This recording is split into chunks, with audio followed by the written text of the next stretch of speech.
wa ma lam tahkum a'immatuhum bi kitabillah wa yatakhayyaru mimma anzalallah illa ja'alallahu ba'sahum bainahum. Apabila pemimpin satu kaum enggan, tak mau melaksanakan apa yang diturunkan oleh Allah yang terkandung dalam Al-Quran dan As-Sunnah, mereka tak mau. Dia pernah buat undang-undang peraturan hidup sendiri, dan mereka tidak mau menjadikan Al-Quran dan As-Sunnah sebagai pilihan. Maka ketika itu Allah akan jadikan kehidupan rakyat yang mereka pimpin senantiasa hidup dalam keadaan porak-poranda. Siapa nak kata tak betul? Quran pun ada, hadis pun ada. Sebab itu golongan yang membelakangi dan berpaling pada Al-Quran neraka lazah. Yang kedua ialah wajama'a fa'au'a. Orang yang himpun harta sebanyak mungkin tetapi tidak mengeluarkan zakat. Jangan bakhil. Lagi kita keluarkan zakat, lagi barakah kehidupan kita. Betul tak? Ada hadis, banyak hadis menyebut kan, zakat itu menyuburkan harta. Nampak? Sebab itu sifat bakhil ni amat dicela oleh Islam. Cuba kita dengar firman Allah dalam surah Al-Baqarah tentang bakhil, tidak mau menafkahkan harta benda di jalan Allah. Apa Allah sebut? Ayat 195. Firman Allah Subhanahu wa taala, Al-Baqarah 195. Wa anfiqu fi sabilillah wa la tulqu bi aydikum ila tahlukah wa ahsinu innallaha yuhibbul muhsinin. Itu ayat dia yang bermaksud, dan hendaklah kamu menafkahkan apa-apa yang kami rezekikan pada kamu di jalan Allah. Betul tak sahabat yang cek dekat? Okey tak betul begitu, tak betul tau. Saya malas nak tengok Quran sebab ada semua ingat naik tengok apa kan. Hak mana tak ingat pun kita rujuk Quran kan. Tapi saya lebih suka kita bagi tahu nama surah, ayat ke berapa. Jadi orang nak semak pun senang. Mana pendakwah ni, ustaz ni dia kena buat kerja lebih sikit lah. Tapi tak semua mampu. Nampak? Sebenarnya ini ada semua kurniaan Tuhan kan? Ada sebahagian macam Dr. Rodi, ulama hadis Malaysia ni yang paling unggul dia lah, bekas dekan Universiti Sains Malaysia, anak Melayu pertama yang dapat PhD bidang hadis tuan-tuan. Dia belajar kat Madinah. Dipahamkan kalau dia baca hadis daripada rawi itu semua matan-matan dia ingat. Masya Allah. Saya kalau baca hadis saya ambil matan saja, isi kandungan sahaja. Sorry, tak boleh nak ingat banyak sangat nama sahabat tu, an Abi Hurairah, sat lagi an tu bagi orang lain lah.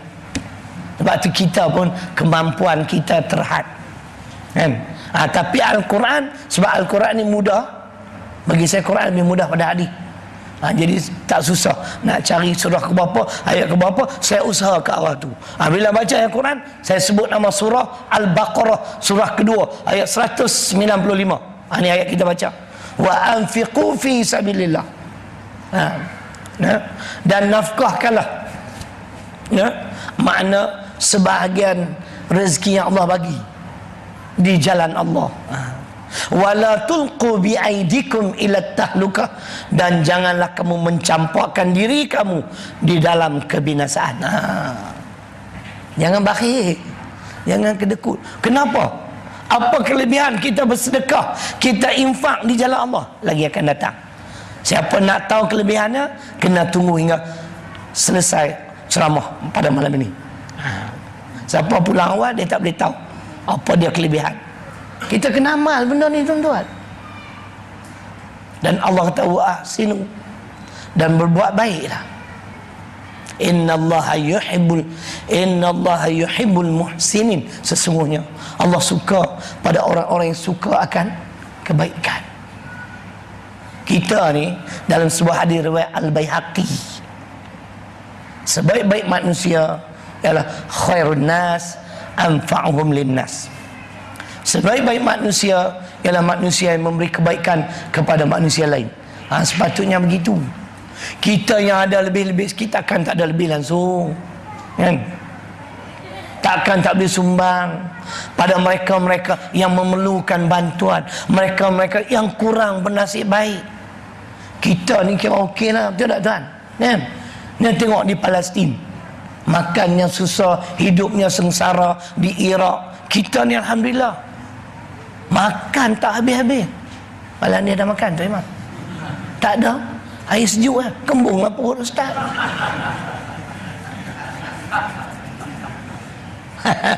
Saya garu kepala, sahabat garu kepala, banyak uban tu.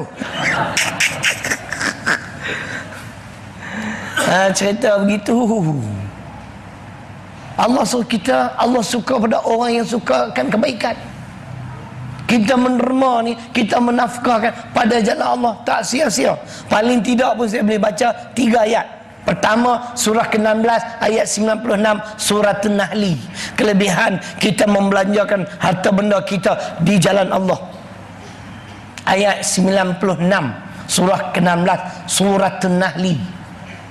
Ma indakum yanfadu wa ma indallahi baq. Ada sahabat? Tak ada lagi, cari tak jumpa lagi. Surah ke-16 ayat 96. Kalau tak ada saya bayar RM10. Kalau ada bayar RM1. Ada. Ma indakum yanfadu wa ma indallahi baq. Apa yang ada pada kamu habis, akan lenyap.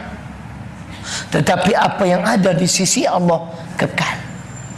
Yang kita belanjakan, sedekah jariah, sedekah sunat, semua itu tak hilang. Nampak?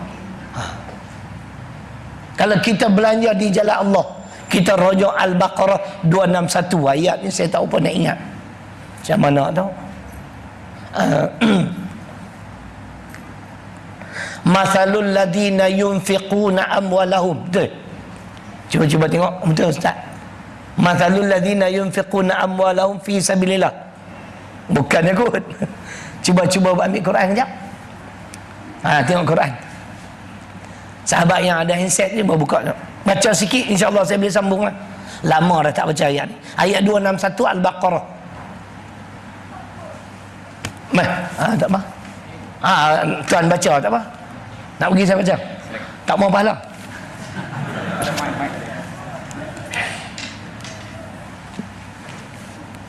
Yang mana kita tak ingat, kita rujuk lah. Kan? Tuan-tuan jangan ketawakan saya. Tuan-tuan lagi tak ingat. Aduh.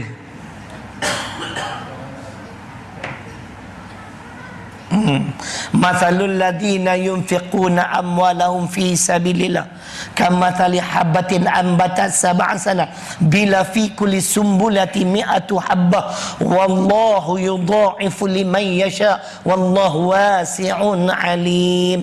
Betul tak? Hafiz tu belah kanan kita. Bawa balik Mesir. Imam sini tak? Oh, imam sini. Oh, aku duk tunjuk-tunjuk tengok imam tempat lain. Mana nak tahu imam sini? Ni hampa tak kenal dia. Aku duk promosi lah dia. Hanya orang tempatan, cerai lah aku. Ayat 261 Al-Baqarah menyatakan RM1 di sisi yang kita belanja pada jalan Allah, Allah beri ganjaran 700 ataupun mungkin lebih. Cuba kita bayangkan tu. Ayat yang ketiga, kelebihan kita menafkahkan sebahagian harta benda di jalan Allah. Surah Saba, surah ke-34 ayat 39. Kalau setelah kita dengar ni pun masih bakhil, saya pun habis modal. Kenapa tuan-tuan? Saya pilih hadis malam ni sebab malam ni nak kutip derma. Dah dengar takkan tak boleh bagi. Wa ma anfaqtum min syai' fa huwa yukhlifu wa huwa khairur raziqin. Ada sahabat? Okey ya? Cantik. Dan apa-apa sesuatu yang kamu belanjakan, yakni di jalan Allah. Nampak? Allah kata apa? Fahuwa yukhlifu, maka Allah akan memberi ganti. Tuhan nak bagi ganti, tak yakin tak? Wahwa, dan Allah itu khairul raziqin, sebaik-baik pemberi rezeki. Kalau Allah ni miskin tuan-tuan, mati kita. Sebab tu maha ni, perkataan maha ni hanya sesuai untuk Allah saja. Maha kaya, maha mengetahui, maha bijaksana. Manusia tak boleh meletakkan maha. Faham? Yang boleh mungkin seorang Mahathir, dia boleh. Kan?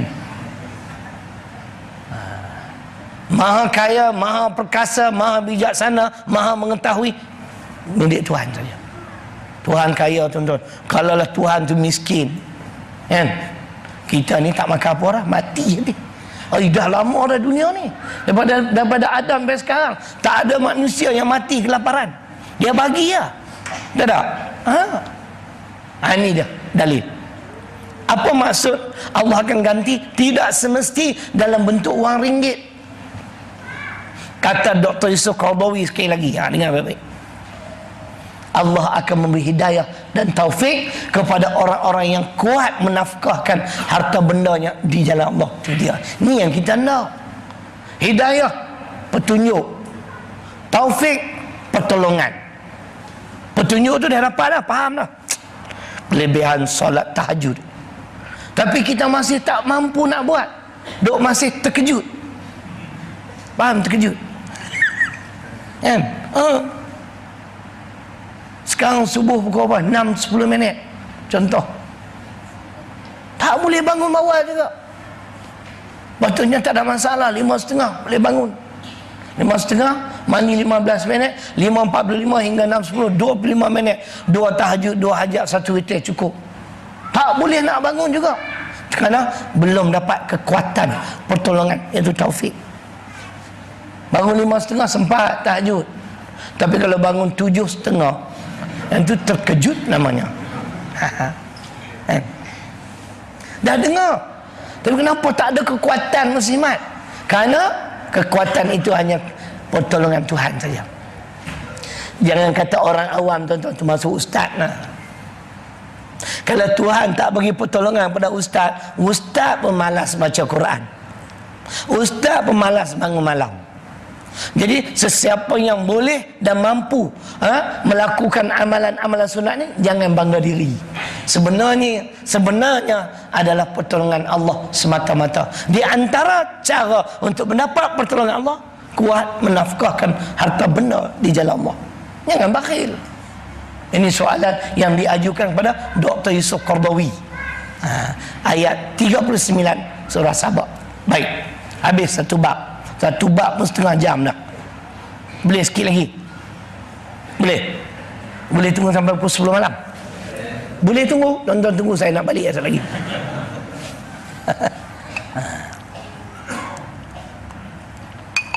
Itulah sifat yang pertama yang mencelakakan manusia, ialah bakhil. Cukup dengan ayat Quran, dalil hadis, untuk menguatkan semangat kita supaya kita menjadi manusia yang suka menafkahkan sebahagian rezeki yang Allah rezeki kepada kita. Wa mimma razaqnahum yunfiqun, kan dia sebut. Ada lagi ayat. Kalau tuan-tuan nak saya ingat saya nak baca surah sekejap. Ali Imran 17. Kata Dr. Hamka rahimahullahu ta'ala, sifat takwa, sifat-sifat yang menyempurnakan ketakwaan seseorang ialah ayat ini. Orang-orang yang bertakwa perlu memiliki sifat-sifat ini. Ayat 17. Salah satunya dikaitkan dengan infak. Nampak? As-sabirin, sabar. Kan? Was-sadiqin, benar. Benar dalam tindak tanduk, benar dalam tutur kata, benar juga dalam tindakan-tindakan. Wal qanitin, qanit ni kita cukup patuh pada perintah Tuhan. Kita tidak pernah mencari sebarang alasan. Asalkan ini perintah Tuhan, buatnya. Ni nak cari alasan. Kan? Orang qanit, orang taqwa sifat dia, dia tak cari alasan.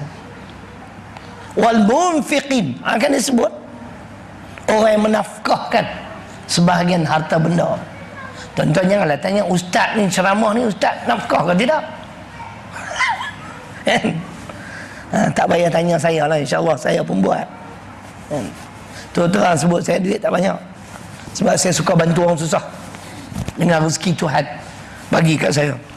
Tapi kita tengok memang betul lah, Tuhan ganti tu. Saya ingat kalau saya ni jenis bakhil lah, duit bagi kita letak kat belakang. Nah, insyaAllah lepas pada isyak saya ada kuliah yang kedua, saya akan bagilah lebih kurang 5 minit sebelum saya ke tempat yang kedua. Terima kasih ribuan kemaafan. Aqulu qawli hadha wa astaghfirullahaladzim li wa lakum. Assalamualaikum warahmatullahi wabarakatuh.